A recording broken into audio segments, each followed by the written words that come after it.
This is going to be weird because I'm left-handed. Aha! Alright, so before we close this dinner, I'd like to just give one last thank you to everybody that made this event possible. Of course, the first great donation of time, energy, and the delicious food you all enjoyed came from our hosts here at Arba. So let's give them a round of applause.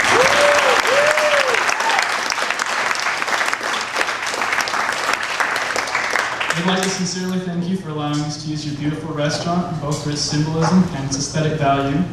We truly couldn't have made this a successful night without them. Second, I'd like to thank Mr. Stratton Cousin over here for his musical talents. Also, every single member of Spank helped us put this night in order. And of course, all the friends, family members, and fellow activists who support us unconditionally and unequivocally. Your love and kindness are what have kept us going. Specifically, when it was your love and kindness that gave us the last-minute donations we needed to end our hunger strike earlier this month.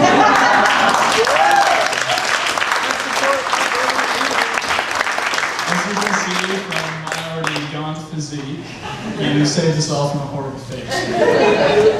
Finally, I'd like to thank our Dr. Cumbo. Let's give it a turn too. He's one of the teachers at Legal State. He's a great guy.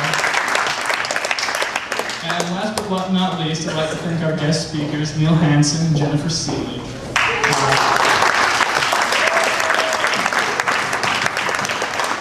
Both of you have inspired us with your words on activism and charity, and I think I speak for everybody here when I say that we'll all leave this dinner feeling at least a little bit more empowered of our roles in the pursuit of universal justice and equality. So thank you. We thank you both for your help, and we sincerely hope that when you admit your affiliation with us, it won't lose so many votes. As many of you out there may know, this summer has already been a dream come true for Weber State Stand. Within the first month, we've already lobbied Senator Bennett for human rights legislation in Uganda and the Congo.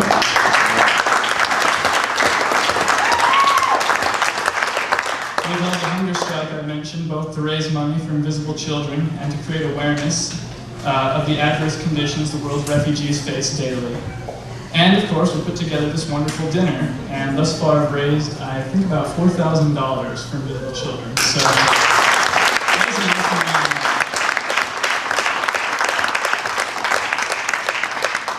our efforts and the efforts of our supporters are going to help these kids in a lot of ways. First and foremost, we're going to take the guns out of their hands, take them out of the child soldier armies, and replace those guns with pencils, paper, and as Cameron said, books. We will remove them from the barren and isolated areas of Uganda, and instead put them in schools and playgrounds and their homes where they belong. We will provide these children counseling in order to heal the hateful and monstrous ideology instilled in them by the World Resistance Army, and instead substitute it with the empowerment of education. We can be certain that our efforts are going to change their lives.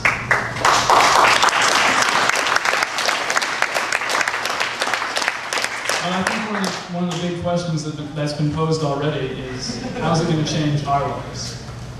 Aside from Cameron and Dave and Kyle, it's to my knowledge that no single other member of STAN has even been to Africa to see the results of our charitable works.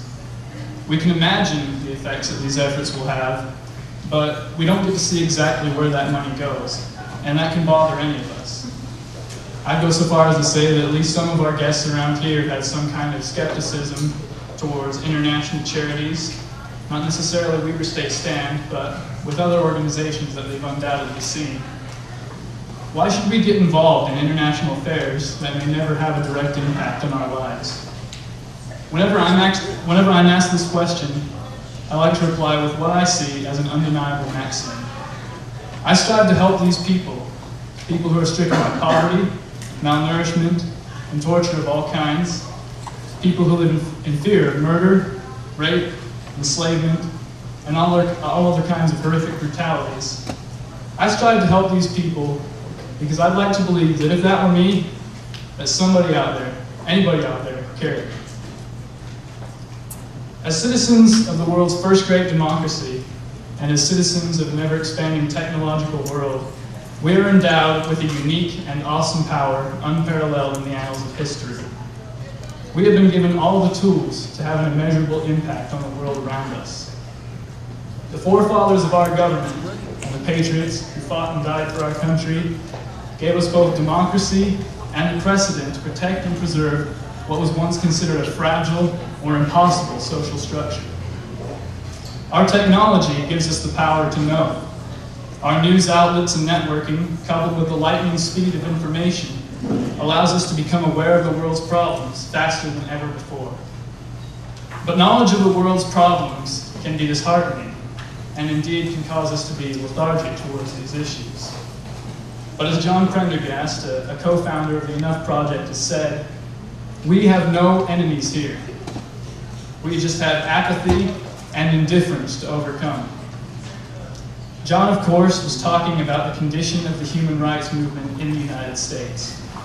He believes, as do many of us here, that not a single rational person in this country can deny that the pursuit of justice worldwide is a noble cause.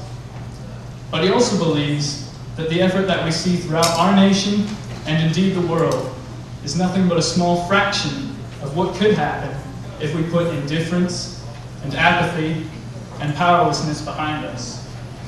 It's time for us to come together and realize that we do have the power and we do have the tools to bring criminals like Joseph Kony to justice and to reunite the abducted children with their mothers, their fathers, brothers, sisters, and we do have the power to ensure that their lives and the lives of their children are better than those that preceded them. This goal is commonly known as the American dream.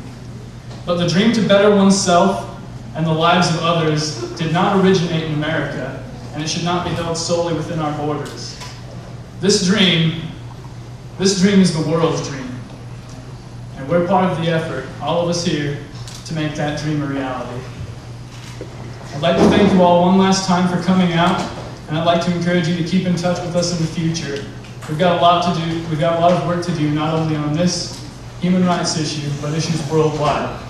Thank you.